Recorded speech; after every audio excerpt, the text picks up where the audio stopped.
Could years-old, deeply offensive comments from a military veteran seeking a U.S. Senate seat be the very thing that sinks his party's hopes in a critical election? In Maine, voters are sharply divided, weighing the troubling resurfaced remarks of Democratic hopeful Graham Plattner against his military service and claims of combat trauma. Before we continue, if you want to stay on top of everything happening in U.S. politics, hit that subscribe button right now and leave a like. It really helps this channel grow. Graham Plattner, poised to be the Democratic nominee challenging Republican incumbent Susan Collins, is now in the hot seat. The Maine Democratic Party sees a prime opportunity to flip this seat in what is considered a Democratic-leaning state. With Governor Janet Mills ending her Senate bid, Plattner is the presumptive nominee, expected to easily win his primary. But now, his past is coming back to haunt him, and the question is, can Democrats overcome this controversy, or will it hand Collins a sixth term? The comments in question, unearthed from Reddit posts dating back years before Plattner's Senate campaign, are undeniably disturbing. In one particularly egregious post from 2013, Plattner appeared to blame rape victims for not protecting themselves, asking, "How about people just take some responsibility for themselves and not so effed up when they wind up having sex with someone they don't mean to?" He added, "If you don't want to be in a compromising situation, act like an adult for FS sake."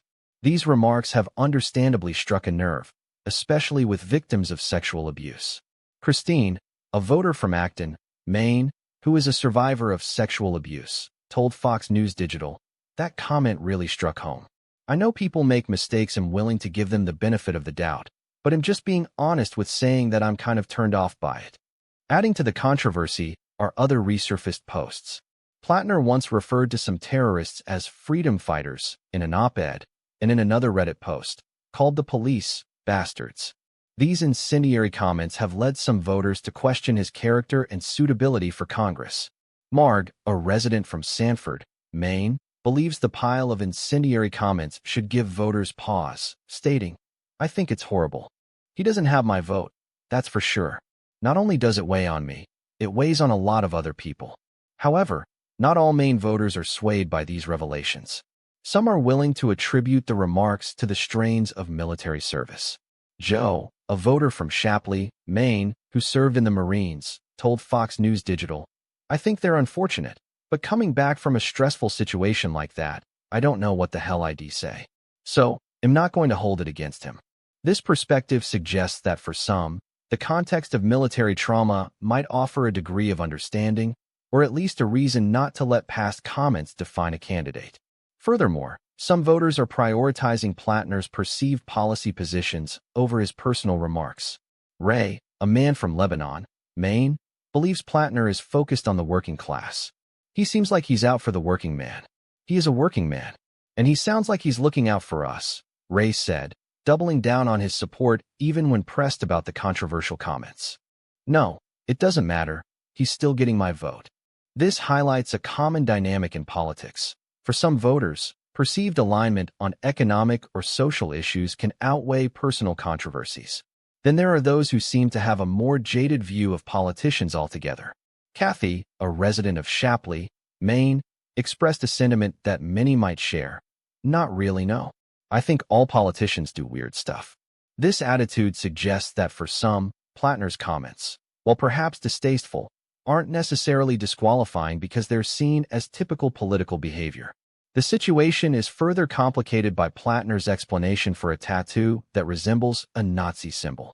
He claims he got it in 2007 while drinking with fellow Marines in Croatia and covered it up after learning of its resemblance to a Nazi symbol last year. A Republican group supporting Senator Collins has already launched an ad campaign and a website targeting Plattner's comments and the tattoo, signaling that these issues will likely be a central theme in the general election. Plattner, however, appears unfazed, believing these attacks have already failed and will continue to do so. He argues that Mainers are tired of negative campaigning and would prefer investment in other areas. The primary elections are set for June 9th, and then the general election will take place on November 3rd. The Democratic Party faces a stark choice: rally behind a candidate facing serious allegations, hoping voters prioritize other factors, or risk losing a winnable seat due to controversy. So what do you think about this? Should Graham Plattner's past comments disqualify him from running for the Senate? Or does his military service and focus on working-class issues outweigh his past remarks? Drop your opinion in the comments below. I read every single one. The political landscape in Maine is complex, and the outcome of this Senate race will be closely watched. We'll continue to track every development.